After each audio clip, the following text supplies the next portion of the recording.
بسم اللہ الرحمن الرحیم۔ گمنام ہیرو کے معزز ناظرین، السلام علیکم۔ آئیے چلتے ہیں کہانی کی طرف۔ ڈینی کی اشتعال انگیزی حد سے بڑھ گئی تھی۔ مجبوراً مجھے اپنا پنجہ کھولنا پڑا۔ مجھے معلوم تھا کہ اس دنگل میں بدن کو کیسے سنبھال کر رکھتے ہیں۔ ساری کی ساری قوت انگلیوں پر مرتکز کرنی پڑتی ہے۔ آدمی کے چہرے پر خون کا ارتکاز نظر نہیں آنا چاہیے، خواہ اسے کتنا ہی زور کیوں نہ صرف کرنا پڑے۔ مد مقابل چہرے کی رنگت سے معلوم کر لیتا ہے کہ آدمی کا منکا کہاں ٹوٹتا ہے اور کہاں وہ اسے بے بس کر سکتا ہے۔ وہ پانچوں تماش بین کی حیثیت رکھتے تھے اور چھٹا آدمی مجھ سے الجھ رہا تھا۔ ڈینی کا ہاتھ غیر معمولی طور پر سرد تھا اور اس کی ہتھیلی بالکل خشک تھی۔ لگتا تھا میں نے کسی لوہے کے پرزے میں اپنا ہاتھ دے دیا ہے۔ اس کا بایاں ہاتھ خاصا اوپر اٹھ گیا تھا، جس کا مطلب یہ تھا کہ وہ دائیں پنجے میں اپنی تمام قوت منتقل کر چکا ہے۔ میرا پنجہ اس کے ہاتھ میں آیا تو وہ مسکرایا۔ فرعون کی طرح اس کے دانتوں میں بھی ایک کھڑکی نظر آتی تھی اور وہ اس وقت بھی چیونگم چبا رہا تھا۔ بات صرف چند لمحوں میں ختم ہو سکتی تھی۔ اس نے مجھ سے زور آزمائی شروع کر دی۔ آہستہ آہستہ وہ اپنے بدن کو ہاتھ کی سیدھ میں لاتا جا رہا تھا۔ میرا پنجہ اس نے اس طرح پکڑا کہ اس کی ہتھیلی میری ہتھیلی سے مس ہو رہی تھی۔ وہ انگلیوں پر دباؤ نہیں ڈالتا تھا، بلکہ مجھے ہتھیلی کی قوت سے زیر کرنا چاہتا تھا۔ پہلی زور آزمائی میں اس نے میرا ہاتھ اتنا پیچھے گرا دیا کہ سگریٹ سے وہ صرف چند انچ دور رہ گیا۔ شرط یہ تھی کہ وہ ہاتھ کو اتنا نیچے جھکا دے کہ وہ سگریٹ سے چھو جائے، مگر اسے یہ محسوس ہو گیا تھا کہ بات اتنی آسان نہیں ہے جتنی وہ سمجھ رہا تھا۔ اس کے ساتھی برابر شور مچا رہے تھے۔ اس کا حوصلہ بڑھانے میں وہ بہت پیش تھے۔ کسی بھی مقابلے میں کسی فریق کے لیے واہ واہ کرنے والے موجود ہوں تو اس کے مد مقابل کا حوصلہ خواہ مخواہ ہی پست ہونے لگتا ہے۔ شاید میرا بھی یہی حال ہوتا۔ ڈینی کی جسمانی قوت بلا شبہ حیرت انگیز تھی، لیکن جب دوسری زور آزمائی شروع ہوئی تو میں نے دیکھا کہ اس کی دائیں ٹانگ اپنی جگہ سے اٹھ گئی تھی، جس کا مطلب یہ تھا کہ وہ سالہ ایڑی چوٹی کا زور لگا رہا تھا اور یہ بات میرے حق میں جاتی تھی، میرا حوصلہ بڑھاتی تھی۔ میں اب تک اپنی جگہ پر جم کر بیٹھا تھا۔ وہ ہتھیلی پر انحصار کر رہا تھا۔ میں نے اپنا انگوٹھا جان بوجھ کر اس کی انگلیوں میں پھنسا دیا اور پھر میں نے پوری قوت سے اس کی کلائی کو جھٹکا جو دیا تو اس کے ہاتھ کی پشت سگریٹوں پر جا لگی۔ مقابلہ ختم ہو چکا تھا۔ اس کا چہرہ پسینے میں نہا گیا تھا۔ اس کے لیے یہ سب کچھ ناقابل برداشت تھا۔ وہ اسے اپنی توہین سمجھ رہا تھا۔ اس نے غضبناک ہو کر میز ایک دم میری طرف الٹ دی، جس کی وجہ سے میں خود کو سنبھال نہ سکا۔ کرسی سمیت پیچھے گر گیا، مگر وہ وہیں نہیں رکا بلکہ میز کے دونوں پائے ہاتھ میں پکڑ کر وہ میری طرف بڑھا اور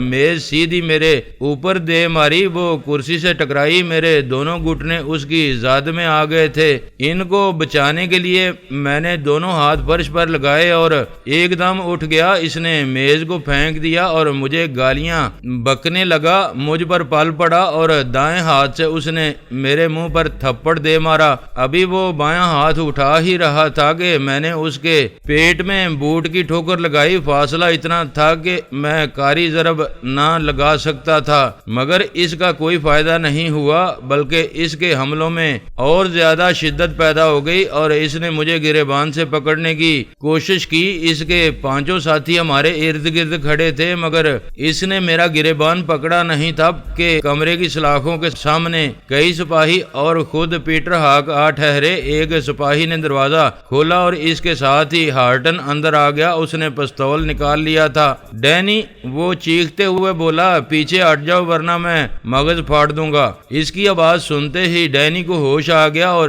اس کے اٹھے ہوئے ہاتھ وہیں رک گئے۔ کئی سپاہی مٹھ والے ڈنڈے اٹھائے اس کے گرد آ ٹھہرے تھے۔ اگر ڈینی کا حملہ جاری رہتا تو شاید اس کا سر پاش کر دیتے۔ ہارٹن واقعی غضبناک ہو چکا تھا۔ میں دیوار کے ساتھ جہاں کھڑا تھا وہیں کھڑا رہ گیا۔ ہارٹن نے بڑے ہی تیش سے آگے بڑھ کر بائیں بائیں ہاتھ کا جامپڑ ڈینی کے رسید کیا۔ کتے کی نسل، یہ کیا کر رہا ہے تو؟ جانتا ہے یہ کون شخص ہے؟ اس نے BOAC کا طیارہ اغوا ہونے سے بچایا ہے، جب ہی تم نے اسے حوالات میں بند کر دیا ہے۔ ہارٹن، بڑی ہمدردی ہے تمہیں اس سے، شاعر پر اسی نے حملہ کیا تھا، تم دیکھتے رہ گئے اور اب بھی اس کی طرفداری کر رہے ہو۔ ڈینی نے ویسے ہی غضبناک لہجے میں کہا جس کا مظاہرہ ہارٹن، میں کچھ نہیں جانتا، پلیز آپ یہاں سے اٹھیں، میں ان کو دوسرے کمرے میں بٹھاتا ہوں، آئیں میرے ساتھ۔ اس اثناء میں ہاک بھی اندر آ گیا تھا۔ بولا ہوا کیا تھا؟ جناب یہ دونوں پنجہ آزمائی کر رہے تھے، شرط لگ گئی تھی، $5 دیے ہیں، یہ صاحب شرط جیت گئے ہیں، مگر ایک دم غصہ آ گیا اور یہ ان پر پل پڑا۔ ہاسٹن نے اسے بات بتائی۔ ٹھیک ہے ہارٹن، انہیں دوسرے کمرے میں بٹھا دو اور ڈینی کو میرے کمرے میں بھیجو، تم بھی آؤ ہاسٹن، یہ کہہ کر میرے آگے آگے چل دیا۔ ہارٹن نے مجھے وہاں سے نکال کر دوسرے کمرے میں پہنچا دیا تھا۔ نسبتاً چھوٹا کمرہ تھا، اس میں ایک پلنگ رکھا تھا، درمیان میں 6 فٹ جگہ خالی تھی، اس سے آگے 2 کرسیاں دری تھیں۔ کمرے کے آخری حصے میں نکڑ کے ساتھ غسل خانہ بنا ہوا تھا۔ میں نڈال سا ہو کر پلنگ پر جا لیٹا، کچھ سمجھ میں نہیں آتا تھا میرے ساتھ ایسا کیوں ہو رہا ہے۔ میں نے تو نیکی سمجھ کر طیارے کو اغوا ہونے سے بچایا تھا، مجھے کیا معلوم تھا کہ میرا سفر یوں ہو جائے گا اور کوئی بھی شخص میری مدد کو نہیں آ سکے گا۔ ہاک اپنے اختیار سے پورا فائدہ اٹھایا تھا، وہ کوئی بڑا ہاتھ مارنا چاہتا تھا، اسے یقین تھا کہ وہ ہیروئن کے کسی بڑے اسکینڈل کو بے نقاب کر سکے گا، مگر ابھی تک کوئی ٹھوس ثبوت اسے نہیں ملا۔ محض ایسے شواہد اس کے ہاتھ لگے تھے جن سے وہ واردات یا اس کا نقشہ ذہن میں استوار کر سکا تھا۔ اگر دمن نے سپر ڈال دی اور پولیس کے لوگ اسے بھی اعتراف کرنے پر مجبور کر گئے تو میرے دمن اور عالیہ کے لیے 10-12 سال جیل میں پڑے رہنے کے سوا اور کوئی چارہ نہیں تھا۔ وہ ہمیں جان سے تو نہیں مار سکتے، زندہ سلامت باہر آ سکیں۔ اب سوال یہ تھا کہ میرا رویہ کیا ہونا چاہیے۔ ایک بیان جو میں دے چکا تھا اس سے میں منحرف بھی ہو سکتا تھا۔ میرے ساتھ دمن نے بلا شبہ بہت زیادتی کی تھی، مجھے اس کے خلاف بیان دے دینا چاہیے تھا، مگر پتہ نہیں میں ایسا کیوں نہیں کر رہا تھا۔ وجہ شاید یہی تھی کہ وہ مجھے ایک کیریئر کی حیثیت سے استعمال کر چکے تھے اور کوئی آدمی اس بات کا یقین نہیں کرے گا کہ وہ سب کچھ میری مرضی کے خلاف ہوا تھا۔ ہزاروں لوگ اسی لیے جیل میں ڈال دیے گئے تھے کہ مال ان کی تحویل سے برآمد ہوا تھا یا وہ اس مال کو لے جانے میں وسیلہ بن گئے تھے۔ مجھے بھی وہ اسی فہرست میں ڈال دیں گے اور میں کسی بھی طرح نفرت سے بچ نہیں سکوں گا، مگر یہاں صورتحال مختلف تھی۔ ایک مجھ سے یا کسی اور سے کوئی مال برآمد نہیں کر سکا تھا، محض ایک خاکہ تھا جس میں وہ رنگ بھرنے کی کوشش کر رہا تھا۔ ابھی تک مجھے یقین تھا کہ میرا نام انہوں نے کسی رجسٹر میں یا کسی اور سرکاری کھاتے میں درج نہیں کیا تھا، ایک بیان تھا جو انہوں نے مجھ سے لکھوا لیا تھا اور بس ابھی تک میری ٹانگوں کے ایکس رے انہیں دستیاب نہیں ہو سکے تھے۔ ہو سکتا ہے ہاک نے اس کام پر کچھ لوگوں کو مامور کر دیا ہو، لیکن میں وثوق سے کچھ نہیں کہہ سکتا تھا۔ عین ممکن ہے دمن نے میرے بارے میں سارا ریکارڈ جلا ڈالا ہو، کسی جگہ میرے علاج کے بارے میں بھی اس نے کچھ درج کر رکھا ہو۔ مجھے بہرحال انتظار کرنا ہوگا، جلد بازی میرے لیے کسی بھی طرح مفید نہیں تھی۔ دن کا 1 بج گیا تو ہارٹن نے ایک سپاہی کے ہاتھ میرے لیے کھانا بھجوا دیا، یہ اچھی بات تھی، اسے میں ابھی تک یاد تھا۔ ابھی میں کھانا کھا ہی رہا تھا کہ میرے کمرے کا دروازہ کھل گیا، سامنے ہارٹن کھڑا تھا، اس نے اندر سے دروازے پر چٹکنی چڑھائی اور میرے پاس آ کر بولا، کھانا پسند آیا آپ کو؟ ہاں مجھے بہت بھوک لگی تھی، بیٹھے، میں اس توجہ کے لیے آپ کا شکر گزار ہوں۔ مجھے بہت افسوس ہے غیاث صاحب، ہاک نے آپ کے ساتھ اچھا سلوک نہیں کیا، میں اس سے متفق نہیں ہوں۔ وہ تو ٹھیک ہے، مگر دیکھیں اس نے مجھ سے میرا پاسپورٹ، ٹکٹ اور ڈرافٹ بھی چھین لیا ہے اور میری انگوٹھی اور گھڑی بھی، یہ کوئی اچھی بات تو نہیں ہے، وہ بھی اس کی زیادتی ہے۔ وہ خواہ مخواہ ایک خیالی تصویر کو مکمل کرنے کی کوشش کر رہا ہے۔ آپ بہرحال پریشان نہ ہوں، اگر رات تک اس نے آپ کو رہا نہ کیا تو میں آپ کی مدد کروں گا، آپ کو ساتھ لے کر میں ہی یہاں یہاں آیا تھا مگر ہاگ اپنے چلاکیاں دکھانے لگا۔ آپ بھلا کیا کر سکیں گے مسٹر ہارٹن؟ میں کیا نہیں کر سکتا ہوں، بھلا فکر نہ کریں، میں کوئی نہ کوئی تدبیر ضرور نکال لوں گا۔ ویسے آپ مجھے صحیح بات بتا دیں، کیا واقعی ڈاکٹر دومن اس کاروبار میں ملوث ہے؟ یہ بات میرے اور آپ کے درمیان رہے گی۔ اس کی سرگوشی اور زیادہ ناقابل فہم ہو گئی۔ وہ میرے اس قدر قریب ہو گیا تھا کہ میں اس کے سانس کی بو محسوس کر سکتا تھا، اور مجھے کسی نے ٹھیک ہی بتایا تھا کہ کسی پولیس والے کا کبھی اعتبار نہ کرنا، خواہ وہ آپ کا بھائی ہی کیوں نہ ہو۔ اور ہارٹن میرا رازدار بننے کی کوشش کر رہا تھا۔ ہاگ غلط سمجھ رہا ہے، دومن ایسا آدمی نہیں ہے، وہ محض ایک ڈاکٹر ہے اور بس۔ پھر یہ $1,00,000 کا ڈرافٹ آپ کو کس نے دیا ہے؟ وہ سگریٹ سلگا کر دھوئیں کے مرگولے بنانے لگا۔ یہ بڑی اہم بات ہے، یہ میرے اپنے ڈالر تھے جن کو میں نے ڈرافٹ میں تبدیل کروا لیا ہے۔ کوئی ثبوت ہے اس کا آپ کے پاس؟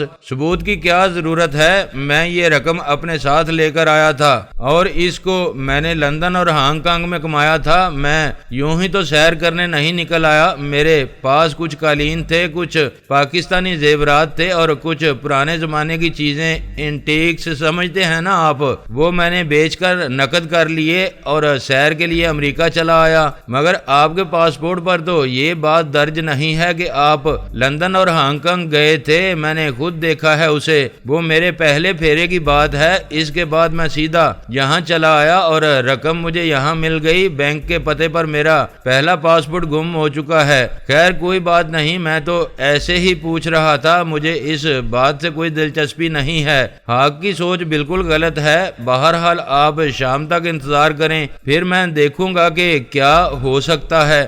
آپ کی مہربانی ہے مسٹر ہارٹن، ورنہ تو میں خواہ مخواہ ہی اس مصیبت میں پھنس گیا ہوں۔ کسی چیز کی ضرورت ہو تو یہ بٹن دبا دیں، کوئی چپراسی یا سپاہی آپ کے پاس پہنچ جائے گا۔ اس کمرے میں ہم خاص آدمیوں کو بٹھاتے ہیں، مثلا کوئی سیاسی قیدی یا کوئی اور اہم شخص۔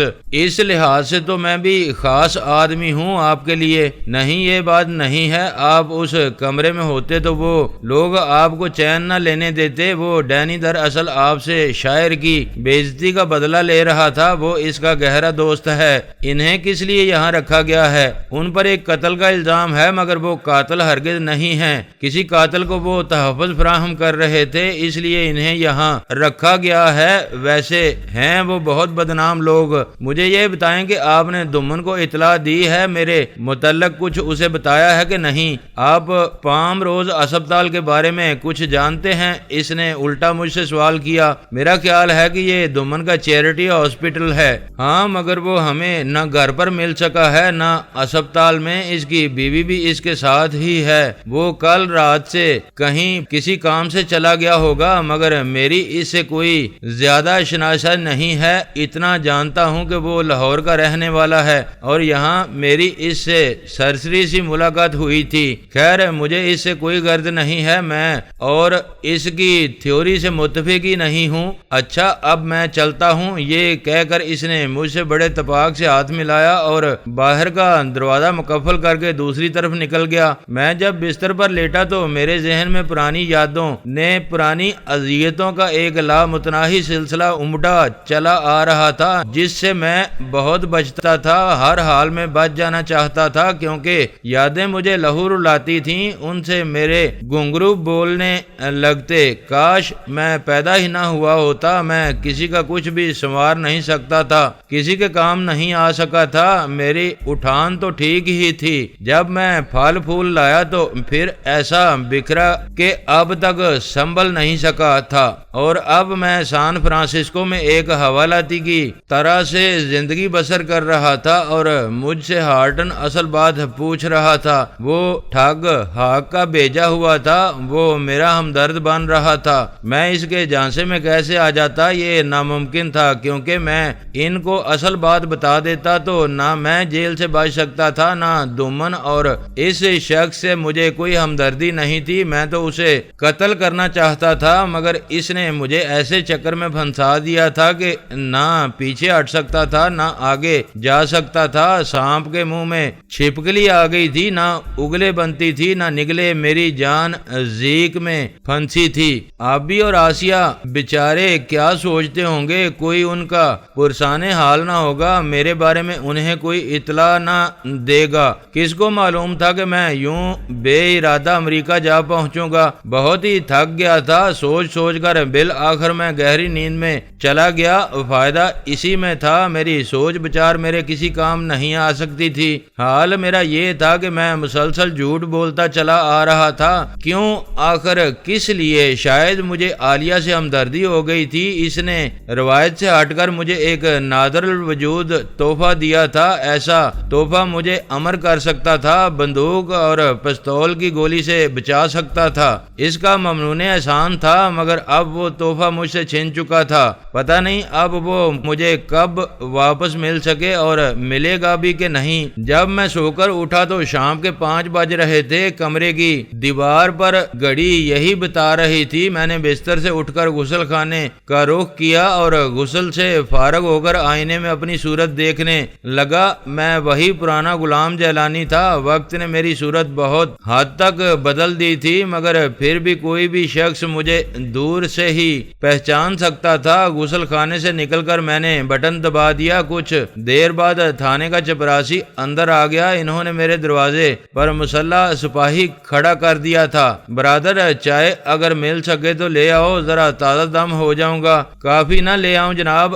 چائے تو شاید نہ مل سکے تو کافی لے آؤ، اور اگر مسٹر ہارٹن ملیں تو انہیں میرے پاس بھیج دو۔ جی بہت بہتر، یہ کہہ کر وہ باہر نکل گیا۔ چپراسی کوئی 10 منٹ بعد واپس آ گیا۔ وہ میرے لیے کافی بنا لایا تھا۔ چپراسی کسی ملحوت نسل میں سے تھا، گورے اور کالے کا امتزاج۔ رنگ اس کا نہ کالا تھا نہ گورا، بس عجیب سی مٹیالی مٹیالی صورت تھی اس کی۔ جناب مسٹر ہارٹن تو ابھی یہاں نہیں ہیں، وہ آئیں گے تو آپ کا پیغام دے دوں گا۔ ٹھیک ہے، میں انتظار کر رہا ہوں۔ وہ باہر نکلا تو میں کافی سے دل بہلانے لگا۔ وہاں دیوار گیر الماری میں چند کتابیں اور رسالے پڑے تھے۔ میں ان کی ورق گردانی کرنے لگا۔ وقت کسی طرح گزرتا ہی نہیں تھا، پھر بھی میں اسے دھکا دیتا رہا، یہاں تک کہ رات کے 8 بج گئے۔ میرے بس کا قفل ایک بار پھر بجنے لگا۔ میرے سامنے پھر ہارٹن آ ٹھہرا تھا۔ اس نے ایک لفافہ میری طرف بڑھایا اور سرگوشی کے لہجے میں بولا، مسٹر گیاس، یہ رہیں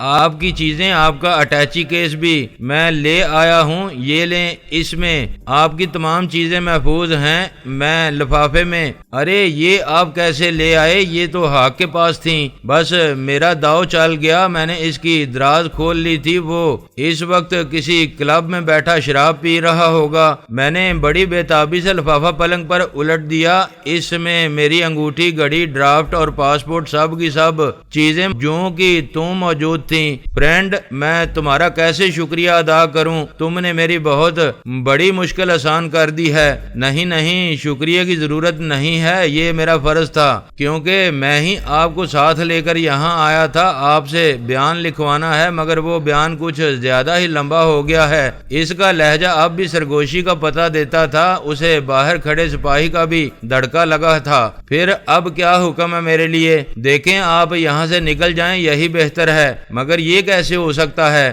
اس اٹیچی کیس کو کھولیں ذرا، اس میں کیا ہو سکتا ہے؟ میرے چند کپڑے ہی تو ہیں، میں نے انگوٹھی انگلی میں پہنتے ہوئے کہا۔ نہیں، اسے کھولیں، میں آپ کے لیے امریکی پولیس کے سپاہی کی وردی لے کر آیا ہوں، اسے پہن کر آپ جیسے ہی موقع ملے یہاں سے نکل جائیں۔ میں نے اٹیچی کیس کھول کر دیکھا، ایک وردی وہاں اوپر ہی رکھی ہوئی تھی۔ مسٹر ہارٹن، کیا آپ کو یقین ہے کہ میری اس قدر مدد کر کے آپ محفوظ رہیں گے؟ اس کی فکر نہ کریں، میں بھگت لوں گا۔ آپ کی رہائی بہت ضروری ہے، ورنہ یہ لوگ آپ کو تباہ کر دیں گے، آپ کو لمبی سزا ہو جائے گی۔ آپ نے اچھا کیا کہ اپنے بیان پر اڑے رہے اور کوئی غلط بات نہیں کہہ دی جس سے حق کی خیالی تصویر مکمل ہو سکتی، ورنہ بات بہت زیادہ بگڑ جاتی۔ ڈاکٹر دومن کو بھی یہ لوگ پکڑ لیتے۔ کیا یہ اس سے مل چکے ہیں؟ ہاں، وہ گھر پہنچ چکا ہے اور ہاک خود اس سے ملا ہے۔ اس نے کہا ہے کہ وہ آپ کو بالکل نہیں جانتا ہے۔ ہاں کچھ دن پہلے آپ اس سے ملنے آئے تھے، مگر اس نے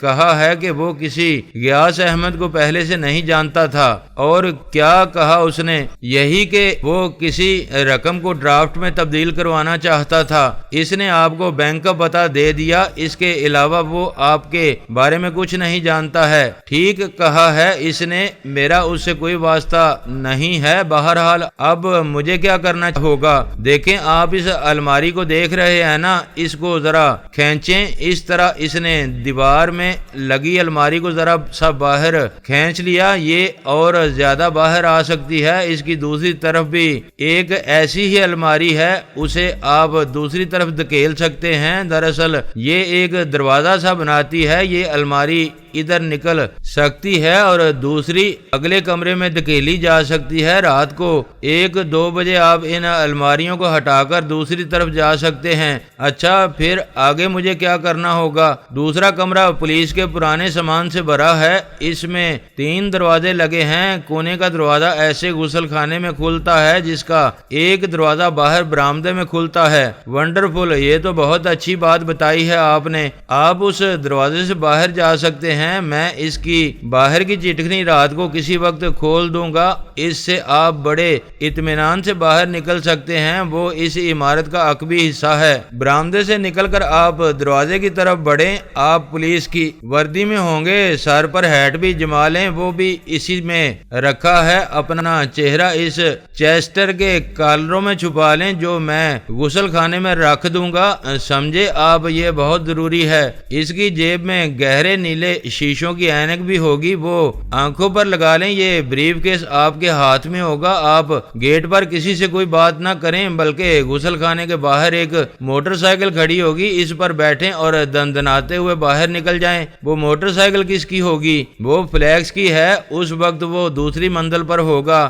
وہ انٹیلیجنس کا آدمی ہے اور موٹر سائیکل میں چابی موجود ہوگی۔ یہ تو بہت اچھی بات ہے ہارٹن، مجھے آپ ایسا ہمدرد کہاں مل سکے گا؟ میں تو آخری سانس تک آپ کا یہ احسان فراموش نہیں کر سکتا ہوں۔ نہیں نہیں، احسان کی بات نہیں ہے، مجھے آپ سے دلی ہمدردی ہے۔ مسٹر گیاس، آپ بہت جیدار آدمی ہیں۔ اچھا اب میں چلتا ہوں۔ اگر کسی نے شبے کی بنا پر مجھے روک لیا تو پھر سمجھیں کہ یہ آپ کی تقدیر ہے، میں اس سے آگے کچھ نہ کر سکوں گا۔ ٹھیک ہے، اب مجھے اپنا دفاع کرنا آتا ہے مسٹر ہارٹن، مجھے یقین ہے کہ ایسا ہی ہوگا۔ اچھا اب مجھے اجازت دیں۔ Wish you all the good luck. یہ کہہ کر وہ فوراً ہی واپس چلا گیا۔ بلا شبہ مجھ پر ہارٹن کا یہ بہت بڑا احسان تھا کہ وہ میری رہائی کے لیے اتنا کچھ کر رہا تھا، اتنا کچھ کہ شاید میرا کوئی اپنا بھائی بھی ایسا نہ کر سکتا۔ پتہ نہیں وہ مجھ پر اتنا مہربان کیوں ہو گیا تھا۔ وہ حق کا نائب تھا اور اس پر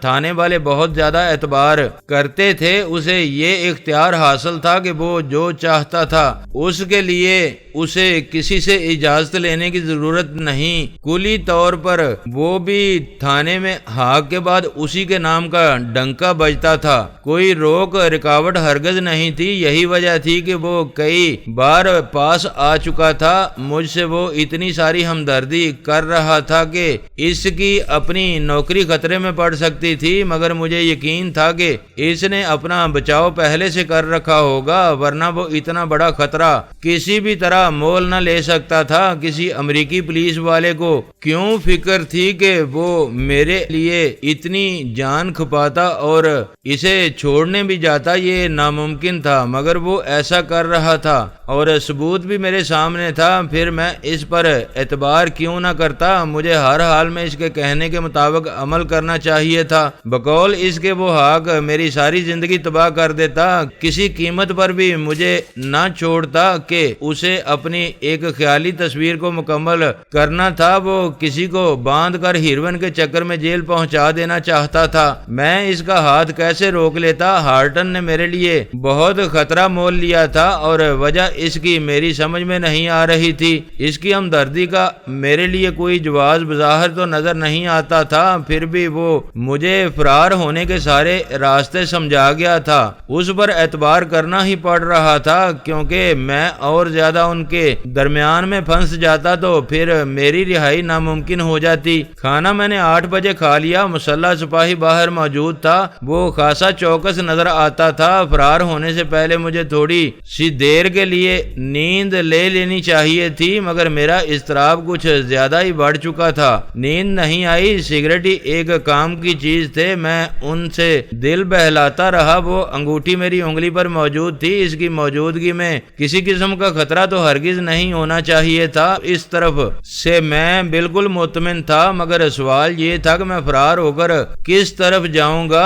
امریکہ سے باہر کیسے جا سکوں گا؟ سان فرانسسکو کا ہوائی اڈا تو میرے کام نہ آ سکے گا۔ پولیس کو معلوم ہو جائے گا تو وہ فوراً میری طرف تمام لوگوں کو چوکس کر دیں گے۔ میرے لیے طرح طرح کی مصیبتیں کھڑی کر دی جائیں گی۔ ٹکٹ تو اب بھی میرے پاس موجود تھا، وہ کسی اور طیارے کے لیے تو نہیں تھا، اس میں مجھے ضرور کوئی تبدیلی کروانی پڑے گی۔ ایسے میں کس دفتر جا سکوں گا؟ راستے کا مجھے کوئی علم نہیں تھا، مگر پھر میں نے سوچا کہ میں سیدھا کفلر سے جا ملوں، سافنر میری مدد کر کے خوش ہوگی، میں سیدھا ان لوگوں کے پاس جا پہنچوں گا، میری شکل کا حل وہ ضرور ڈھونڈ نکالیں گے۔ پولیس والے مجھے چوہے کی موت مار دیں گے، کسی نہ کسی جگہ سے مجھے ضرور گرفتار کر لیں گے۔ حق کو دھوکہ دینا کوئی آسان کام نہیں تھا، پھر بھی میں مطمئن تھا کوئی آدمی مجھے جان سے نہیں مارے گا۔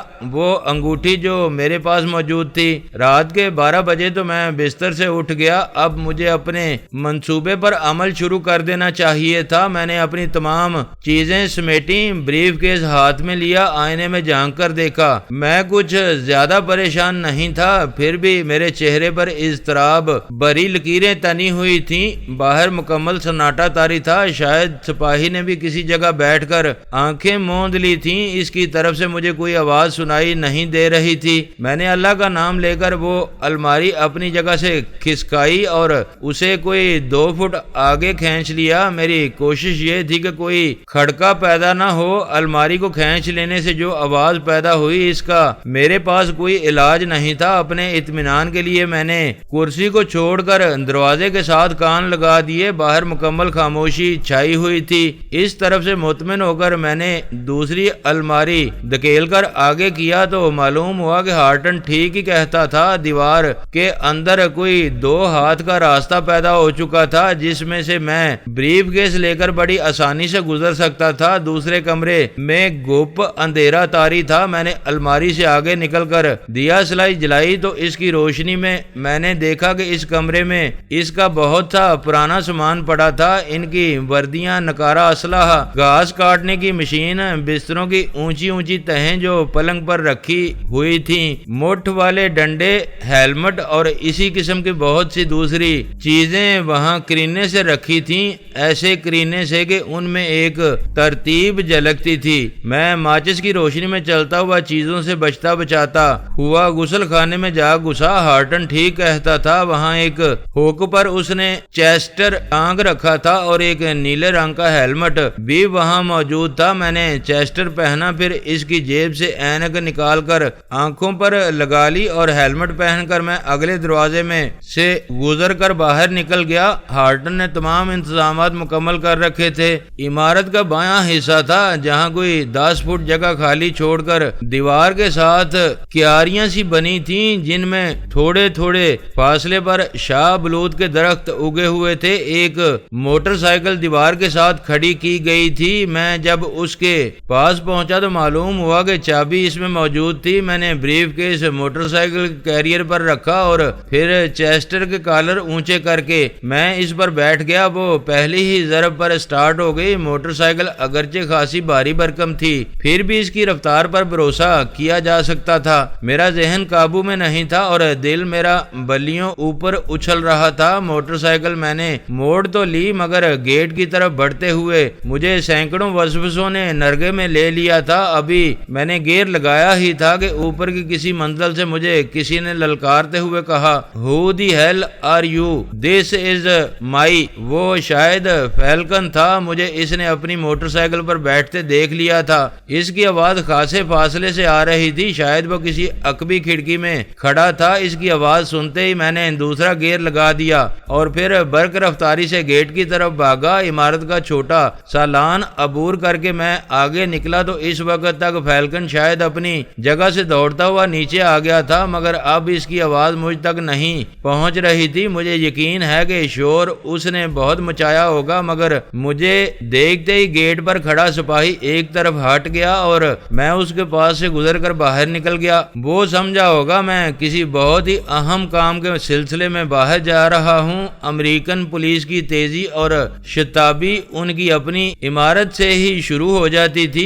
وہ کام بڑی عجلت میں کرنے کے عادی ہیں، اور گیٹ پر کھڑے سپاہی کا یہی خیال تھا کہ ایسا چیسٹر پہنے ہوئے تھا جو انہی کی وردی کا حصہ تھا، سر پر ہیلمٹ بھی ویسا ہی تھا۔ سپاہی کو کسی طرح بھی یہ شبہ نہیں ہو سکتا تھا کہ میں کوئی غیر ہوں اور وہاں سے فرار ہو رہا ہوں، اور یہ بات اس کے وہم و گمان میں بھی نہیں تھی کہ میں ان کی نسل میں سے نہیں ہوں۔ میں اسی بات سے فائدہ اٹھا کر باہر نکل گیا، مگر راہ رستے کا مجھے کوئی علم نہیں تھا۔ صورتحال ایسی پیچیدہ ہو گئی تھی کہ وائرلیس پر فیلکن تمام پولیس والوں کو مطلع کر سکتا تھا۔ اس کے پاس میری سب سے بڑی نشانی تو اس کی اپنی موٹر سائیکل تھی۔ کسی بھی سپاہی سے وہ کہہ سکتا تھا کہ فلاں حلیے کے آدمی کو جہاں بھی ملے پکڑ لو، وہ فلاں نمبر کی موٹر سائیکل پر آ رہا ہے۔ لازم تھا کہ میں اس موٹر سائیکل سے جس قدر جلد ہو سکتا جان چھڑا لیتا، مگر فوری طور پر اس پر عمل کرنا میرے لیے کسی بھی طرح ممکن نہیں تھا۔ پتہ نہیں وہ کون سی سڑک تھی اور کس طرف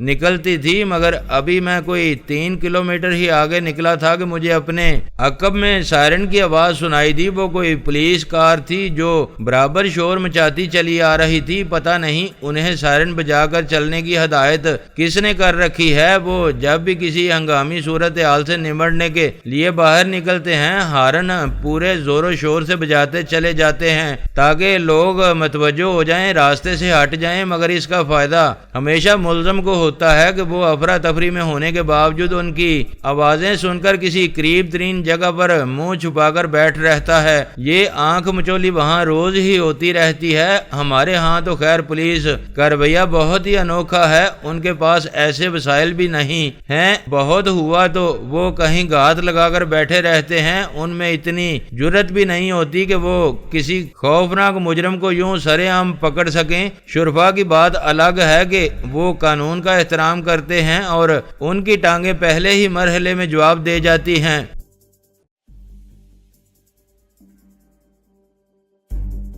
دوستو ویڈیو کو لائک ضرور کر دیا کریں۔ ISI پاک آرمی زندہ باد، پاکستان پائندہ باد۔ معزز ناظرین، اپنا خیال رکھیے گا اور اپنے اس چینل کا بھی شکریہ۔